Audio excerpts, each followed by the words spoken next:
ರಾಜಸ್ಥಾನದಲ್ಲಿ ನಿನ್ನೆ ಬ್ರಹ್ಮಕುಮಾರಿಗಳು ಆಯೋಜಿಸಿದ್ದ ಸ್ವಚ್ಛ ಮತ್ತು ಆರೋಗ್ಯಕರ ಸಮಾಜಕ್ಕಾಗಿ ಆಧ್ಯಾತ್ಮಿಕತೆ ವಿಷಯ ಕುರಿತ ಜಾಗತಿಕ ಶೃಂಗಸಭೆಯಲ್ಲಿ ಕರ್ನಾಟಕದ ರಾಜ್ಯಪಾಲ ಥಾವರ್ಚಂದ್ ಗೆಹ್ಲೋಟ್ ಭಾಗವಹಿಸಿದ್ದರು.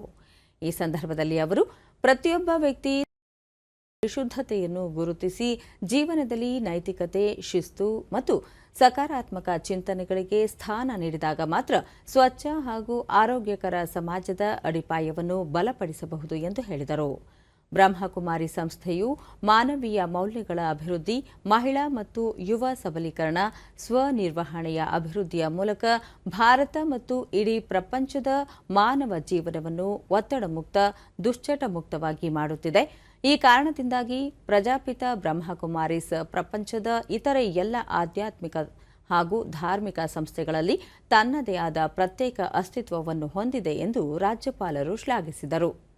ಪ್ರಸ್ತುತ ಹವಾಮಾನ ಬದಲಾವಣೆ ನಿಭಾಯಿಸಲು ಸರ್ಕಾರಗಳು, ಖಾಸಗಿ ವಲಯ, ವೈಜ್ಞಾನಿಕ ಸಮುದಾಯ ಮತ್ತು ಸಾಮಾನ್ಯ ನಾಗರಿಕರನ್ನು ಒಳಗೊಂಡ ಸಮಗ್ರ ವಿಧಾನದ ಅಗತ್ಯವಿದೆ. ಪ್ರಮುಖವಾಗಿ ಜಾಗತಿಕ, ರಾಷ್ಟ್ರೀಯ ಮತ್ತು ಸ್ಥಳೀಯ ಮಟ್ಟದಲ್ಲಿ ಜಂಟಿ ಪ್ರಯತ್ನಗಳ ಮೂಲಕ ಈ ಬಿಕ್ಕಟ್ಟನ್ನು ಎದುರಿಸಬಹುದಾಗಿದೆ ಎಂದು ಥಾವರ್ಚಂದ್ ಗೆಹ್ಲೋಟ್ ಹೇಳಿದರು.